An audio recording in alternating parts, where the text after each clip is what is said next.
Балалар, бәріміз көздерімізді жұмайықшы. Жұмып, мұқият тыңдаймыз, иә, қазір?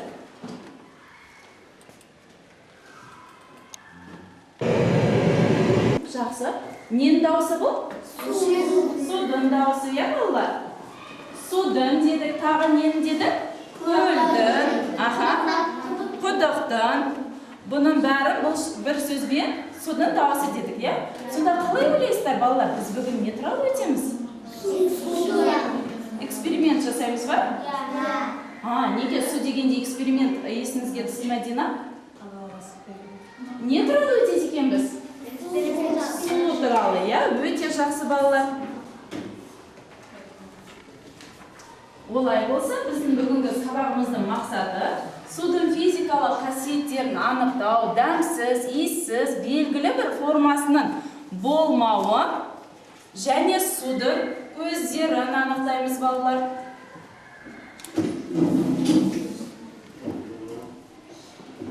Бірінші мақсатқа тоқталып өтейік, судың физикалық қасиеттерін анықтау. Ол үшін, балалар, біз сіздермен Дина айтқандай эксперимент жасаймыз. Эксперимент жасау үшін мен сіздердің алдарыңызға нұсқаулықты таратып берем.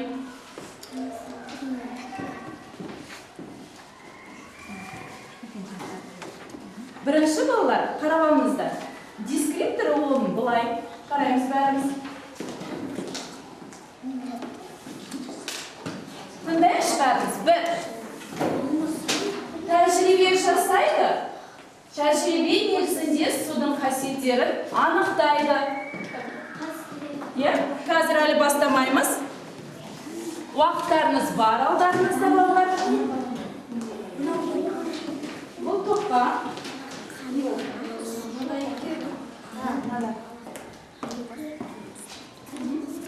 Так, балалар, енді сағаттарымызды қосып қойыңыздар. Кәне, 3 минутқа қоямыз.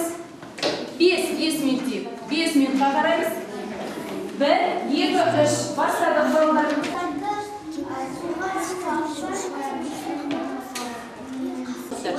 Алақанына су толтырып ал дейді. Алақандағы суды ұстап тұру оңай ма дейді. Оңай бола ма суды ұстап тұру, балалар?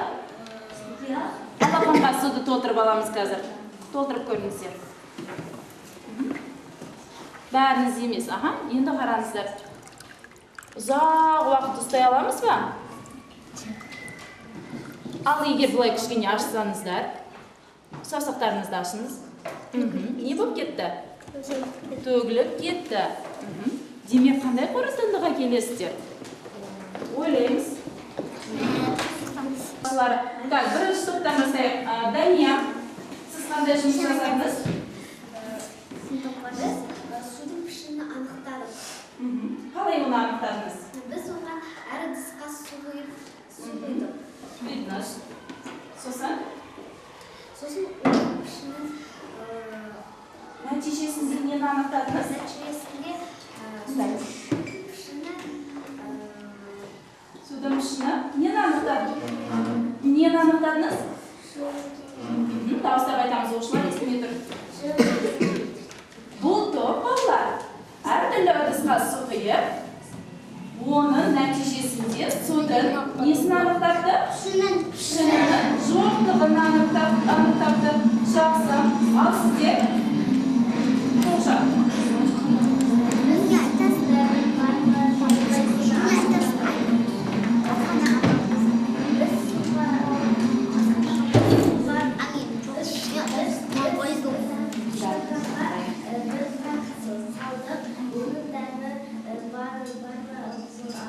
Нәтижесінде судың дәмі мен иісі жоқ.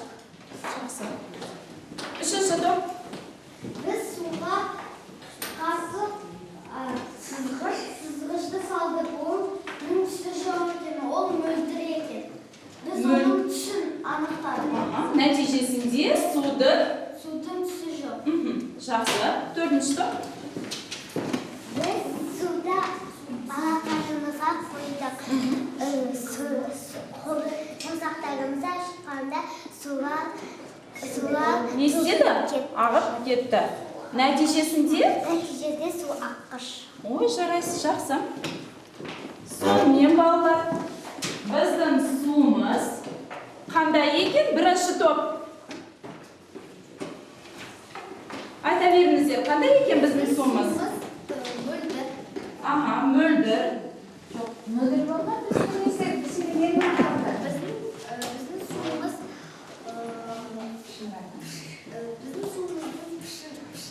Аха. Сонда судың бірінші қасиеті пішінсіз. Екінші топ. Біз қазір судың дәмсіз. Дәмсіз. Біз қандай Дәмсіз және иісі жоқ. Біз оны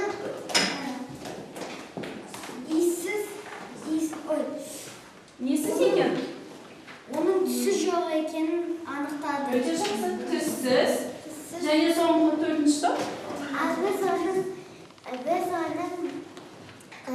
аққыш екенін. Өте жақсы. Аққыш екен. Оны қазір тексереміз. Түсінік ма? Түсініксіз ба? Біз қазір жеке жұмыс жасаймыз. Өздік жұмыс өзіміз. Оның дискриптері мынандай. Судың қасиетін анықта дейді. Қазір оны анықтап көрейік. Әр бала өзі жасайды. Осы бос орынға балалар сөйлемді толықтырып жазасыздар. Бос орынға сөзді жазып шығасыз. Бір ғана сөз.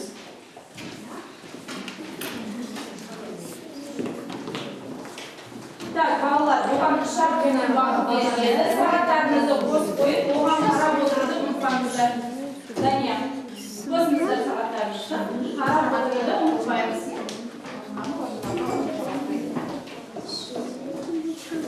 Маған қарайсыздар, ешқайда. Енді балалар, міне дұрыс жауап. Осы тапсырманың дұрыс жауабы міне тұр. Ерасыл, тапсырманың дұрыс жауабы міне тұр. Осыған қарап, алдарыңызда тұрған достарыңыздың тапсырмаларын орындаған жұмыстарын тексеріп, дұрыс болса тешті қой, қате болса минус қойып шығамыз.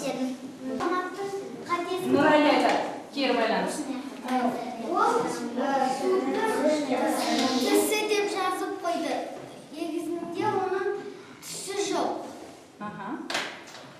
Ал ол түсі деп жазып қойды. Сонда әріптен қателік. Жақсы. Қалған бақыттарыңызда дұрыс ба? Олай болса балалар, сіздердің алдарыңызда смайликтер жатыр. Егер бәрі дұрыс болса, қандай түсті жабыстырасыз? Егер де қатесі бар болса сарыны, егер қатесі көп болса, онда қызыл түсті жабыстырамыз. Аружан. Ерасыл.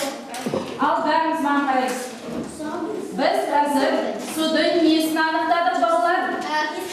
Байқмаш. Оны жалпы бір сөзбен не дейміз? Судың қасиеттері. Судың қасиеттері анықтадық, иә? Ол бізде бірінші мақсатта тұратын, иә? Енді екінші мақсат бойынша біз нені анықтауымыз керек? Судың табиғат көздері. Судың табиғи көздерін анықтауымыз керек, балалар. Енді мен сіздерге мынандай бір адасып кеткен әріптерді жабыстырамын. Қараңыздар, қандай сөз шығады екен? Көл. Жақсы. Мынау? Өзен. Қалай тез тауып тұрсыздар?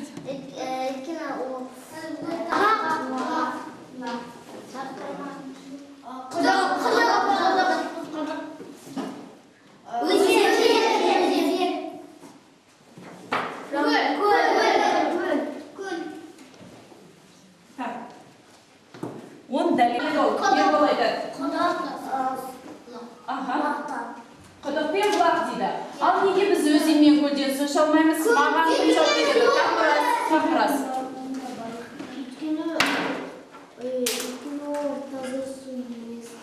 Таза су емес. Сонда ол қандай су? Кім біледі? Заң бар. Адамдар ойнайды дейді. Тағы кім толық тұрады? Жердің қасса су шығады. Мынаны айтыңызшы, неге су? Тоқсан. Өзен көге ол адамдар шулады, соны көріп қалады. кәдімгі кетеді және ол тұзды су ішуге жарамайды, иә? Жақсы балалар, олай болса, мынаның бәрі бір сөзбен не дейді екенбіз? Су ма бұл? Аха,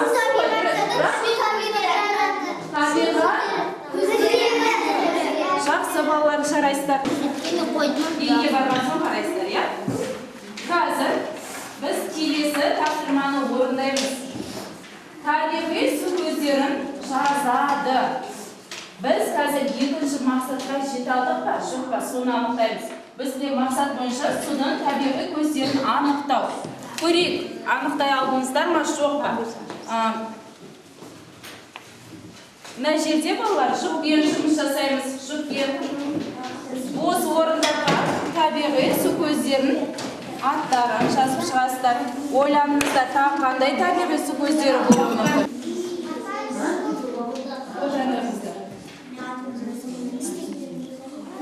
Енді балалар бір болсақ бәріміз, Азамат, болды қойайық, Нұралим. Бірден балалар. Енді мына жерде балалар міне дайын жауап тұр. Су көздерін жаз дейді. Сонда тексеріп шығамыз. Әр жұп өз-өзін тексеріп, өз-өзін бағалайды. Жұмыстарымызда алмастырмаймыз. Әркім өз жұмысын өз бағалайды. Бұлақ, көл, өзен, құдық, теңіз, осындай сөздерді жазыңыздар ма? Әлде артық сөздер бар ма? Тексеріп шығыңыздар. Балалар, сіздер өз-өздеріңізді нақтыдан да тексерсеңіздер болады. Ең таза су көзі қайсы екен? Құдық. Және бірақ сіздердің жұмыс дәптерлеріңізде қайсы екен? Құдық екен. Жақсы. Екінші тапсырмамыз қандай болып тұр? Су көздерінің атауларын жаздық па? Қандай екен? Жақсы балалар. Олай болса, біз бүгін екі мақсатқа да жетіп отырмыз, иә? Екеуін де түсіндік па, жоқ па? Егер де балалар, сіз бүгінгі сабақта бәрін түсінген болсаңыздар, сізге бәрі ұнаған болса, онда сіздер үлкен тамшыны апарып, ана сағаты ма нелер? Соларға скотчтарға шапсырасыздар. Ал егер түсінбеген болсаңыздар, сұрақтарыңыз бар болса, онда ортаңызсын. Егер бүгінгі сабақ қиын болса, онда кішкентай тамшыларды алып шапсырамыз.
Ал қазір балалар, біздің сабағымыз аяқталды. Сыртқа шығуларыңыз